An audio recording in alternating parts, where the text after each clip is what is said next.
everybody, selamat datang lagi di My Kind of Five.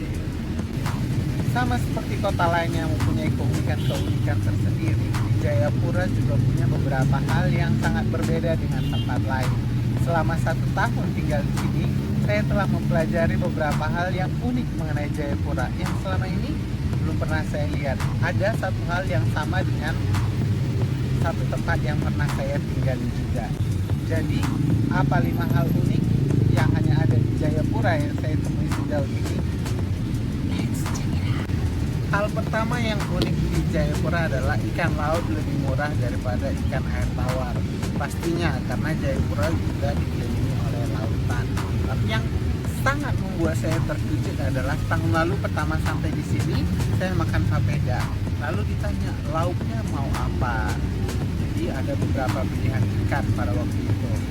Saya lihat menunya tidak ada harganya pada waktu itu.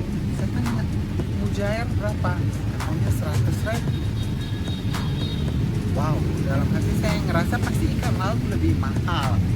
Tapi saya coba tanya, oh kalau ikan kerapu berapa? 90.000. Akhirnya saya pilih ikan kerapu. Dan memang ternyata di sini ikan mujair itu lebih mahal daripada ikan laut. Jadi kalau kesini jangan coba makan ikan mujair karena akan menyesal nantinya. Kalau daerah lain mungkin dengan 100.000 kita sudah bisa beli sama gerobak-gerobaknya kali itu mujair. Kalau di Jayapura sekali lagi lebih baik makan ikan laut daripada ikan mujair.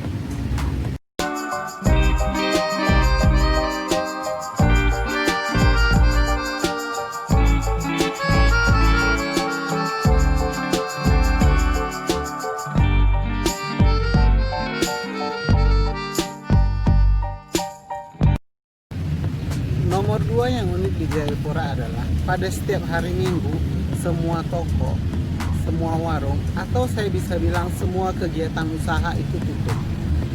Hanya akan bisa mulai beroperasi jam 12 siang. Pertama kali ke sini saya tidak tahu kalau hari Minggu semuanya kegiatan usaha itu tutup. Jadi saya bangun pagi, saya mau beli sarapan, ternyata tidak ada yang buka. Setelah saya tanya-tanya, saya diberitahukan oleh rekan-rekan kerja saya setiap hari Minggu sesuai dengan keputusan dari wali kota bahwa tidak ada kegiatan usaha yang dibuka. Jadi rata-rata di sini, sekali lagi rata-rata di sini semua kegiatan usaha mulai bisa beroperasi setelah jam 12 siang. Karena pada hari Minggu rata semua orang berangkat ke gereja. Jadi kegiatan usaha bisa dibuka atau bisa dimulai setelah jam gereja selesai.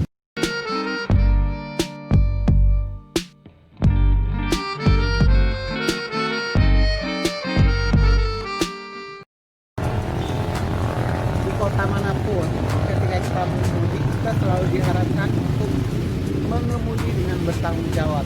Sama dengan di Jayapura, ada konsekuensi yang akan kita tanggung ketika kita tidak mengemudi secara bertanggung jawab, khususnya apabila kita menabrak hewan peliharaan masyarakat.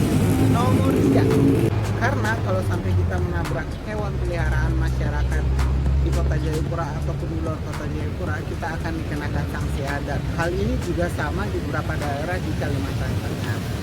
Tapi kalau di sini sedikit lebih berbeda, khususnya kalau kita menabrak babi dan babinya adalah betina, maka yang dihitung adalah pentil babi tersebut. Berapa jumlah pentilnya dikalikan berapa juta menurut dari pemilik babi tersebut. Anjing juga hal yang sama, ayam juga hal yang sama, tapi bagusnya ayam tidak punya pentil. Jadi kalau kalian nanti jalan-jalan ke Jayapura, mengemudi keluar kota Jayapura, hati-hati berkendaraan. Kalau hewan saja sangat mahal bayarannya, apalagi nyawa manusia. Jadi sekali lagi, tolong perhatikan kiri kanan, muka belakang, atas bawah, depan kiri, depan kanan, semuanya tolong diperhatikan. Mengemudilah dengan sangat bijaksana dan bertanggung jawab.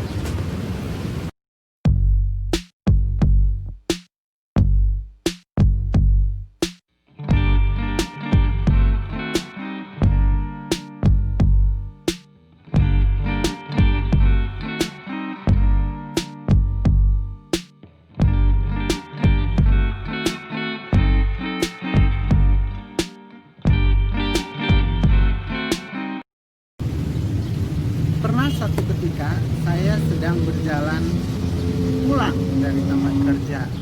Tiba-tiba di gang masuk, kalau di sini disebutnya lorong, masuk ke tempat saya tinggal, ada ratusan motor berjejer. Saya kirain ada apa? Apakah ini geng motor? Apakah ini tawuran? Saya sudah deg-degan saja, saya tidak tahu.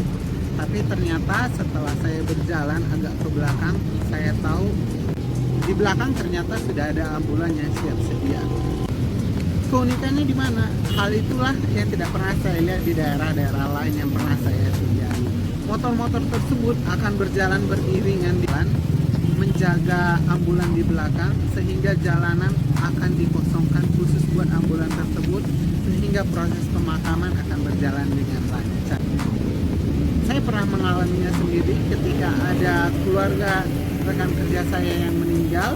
Saya harus ikut arak-arakan itu. Kami di dalam mobil, di belakang motor-motor yang membuka jalan, tidak ada yang menghalangi. Semua langsung memberikan jalan.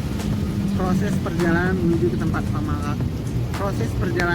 tempat pemakaman berjalan dengan lancar dan cepat.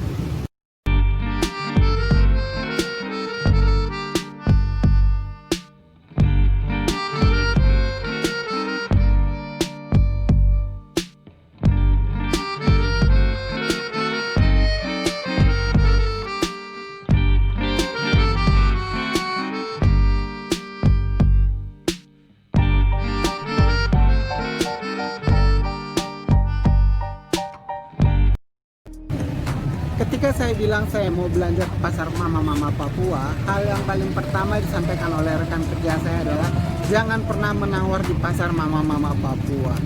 Hal nomor 5 yang menarik di Jayapura adalah jangan pernah menawar di pasar Mama-Mama Papua, karena kita menawar dan tidak jadi membeli. Alhasil kita akan bisa kena semprotan mama-mama tersebut. Hal yang paling lumrah dikatakan oleh mama-mama itu adalah sudah kau tanam saja sendiri itu tanaman.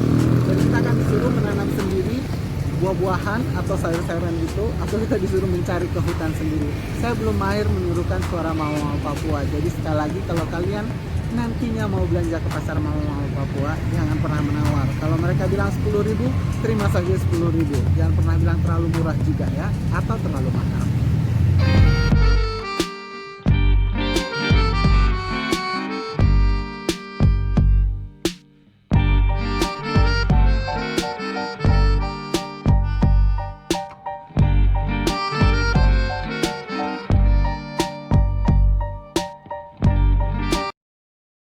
Itu tadi 5 hal unik yang ada di Jayapura. Kalau kalian tahu hal-hal unik lainnya, atau di kota kalian yang tinggal di tempat lain punya hal-hal unik, boleh komen di bawah.